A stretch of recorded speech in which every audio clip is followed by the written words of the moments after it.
Alternating current KCET 2023ನಲ್ಲಿ 2 questions ಕೇಳಿದ್ದಾರೆ. First question, LCR series circuit at resonance, what will be the phase difference between voltage and current?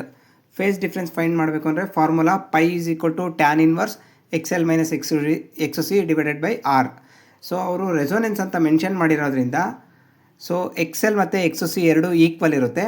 So XL - XC ಬಂದುಬಿಟ್ಟು 0 ಆಗುತ್ತೆ. XL XC ಎರಡು equal ಇರೋದ್ರಿಂದ 0 ಆಗಿ tan inverse 0 divided by R ಆಗುತ್ತೆ. tan inverse 0 divided by R ಅಂದರೆ tan inverse 0, tan inverse 0 ಅಂದರೆ 0 degree. So voltage and current are in phase, ಅವೆರಡರ ಮಧ್ಯೆ 0 ಡಿಗ್ರಿ ಇದೆ ಅಂತಂದರೆ there is no phase difference ಅಥವಾ ಇನ್ ಫೇಸ್ ಅಂತ ಹೇಳ್ತೀವಿ. ಸೊ ನೆಕ್ಸ್ಟ್ ಕ್ವಶನ್, ಆ ಕ್ವಶನಲ್ಲೇ ಇನ್ನೊಂದು ಸ್ವಲ್ಪ ಡೀಟೇಲ್ಸ್ ಹೇಳ್ತಾ ಇದ್ದೀನಿ ನೋಡಿ. ಇಲ್ಲಿ ಈ ಟರ್ಮ್ ಗೊತ್ತಿರಬೇಕು. ಪ್ಯೂರ್ ಕೆಪಾಸಿಟರ್ ಸರ್ಕ್ಯೂಟ್ ಇತ್ತು ಅಂತಂದರೆ, ಇಲ್ಲಿದೆಯಲ್ಲ ನೋಡಿ, ಪ್ಯೂರ್ ಕೆಪಾಸಿಟರ್ AC ಸರ್ಕ್ಯೂಟ್ ಇತ್ತು ಅಂದರೆ current lead voltage by 90 degree ಅಥವಾ π/2. ಸೊ ಇದೊಂದು ನೆನ್ಪಿಟ್ಕೊಂಡಿರಿ.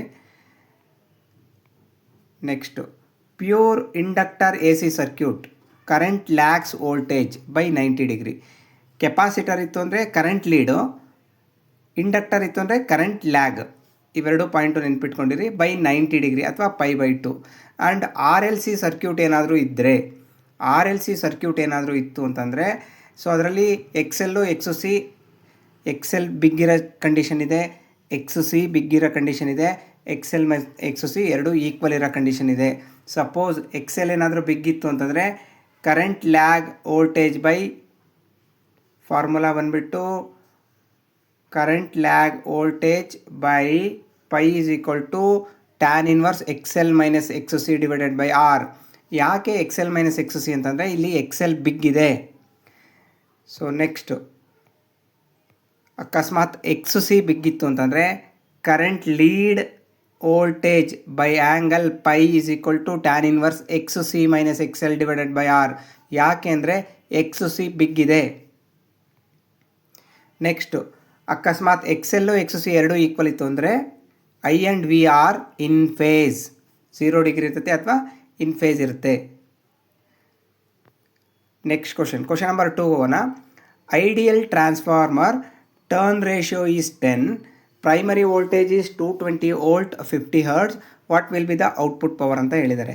ಸೊ ಇಲ್ಲಿ ಒಂದು ನೆನ್ಪಿಟ್ಕೊಳ್ಳಿ, ಟ್ರಾನ್ಸ್ಫಾರ್ಮರಲ್ಲಿ ವೋಲ್ಟೇಜು ಕರೆಂಟು ಯಾವಾಗಲೂ ಸೇಮ್ ಇರುತ್ತೆ.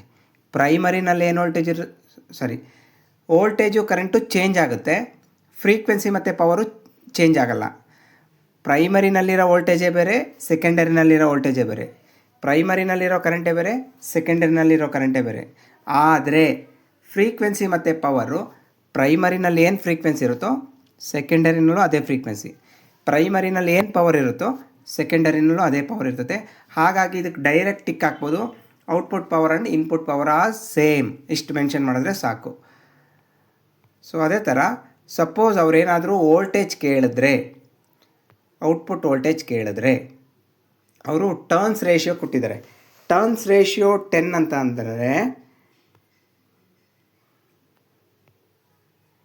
ಟರ್ನ್ಸ್ ರೇಷಿಯೋ 10 ಅಂತ ಕೊಟ್ಟಿದ್ದಾರಲ್ವಾ, 10 ಅಂತಂದರೆ 10 ಡಿವೈಡೆಡ್ ಬೈ 1 ಅಂತ ತಗೋಬೇಕು. 10 divided by 1, N1/N2 = 10 divided by 1.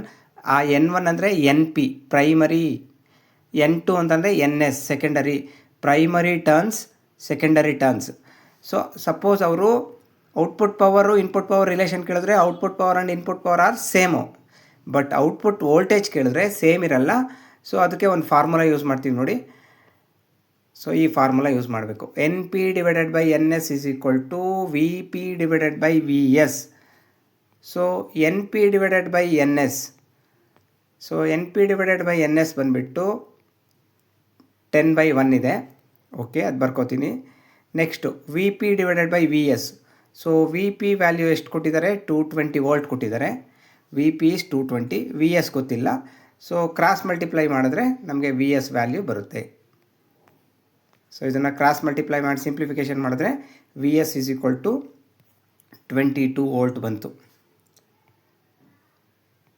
Next, suppose ಅವರೇನಾದರೂ input current is 5 ampere, output current is question mark ಅಂತ ಕೇಳಿದ್ರೆ NP/NS = IS/IP. ಇಲ್ಲಿ ನೆನ್ಪಿಟ್ಕೋಬೇಕಿರೋದೇನು ಅಂದರೆ N P divided by N S, ಇಲ್ಲಿ primary divided by secondary, current ಹೋಗ್ಬೇಕಾದ್ರೆ ಸೆಕೆಂಡರಿ ಬೈ ಪ್ರೈಮರಿ ಉಲ್ಟಾ ಆಗಿದೆ, ಅದೊಂದು ನೆನ್ಪಿಟ್ಕೊಳ್ಳಿ.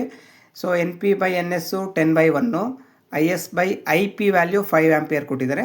ಸೊ ಕ್ರಾಸ್ ಮಲ್ಟಿಪ್ಲೈ ಮಾಡಿದ್ರೆ ಐ ಎಸ್ ಔಟ್ಪುಟ್ ಕರೆಂಟ್ ಅಥವಾ ಸೆಕೆಂಡರಿ ಕರೆಂಟ್ ಇಸ್ 50 ಆಂಪಿಯರ್ ಬಂತು.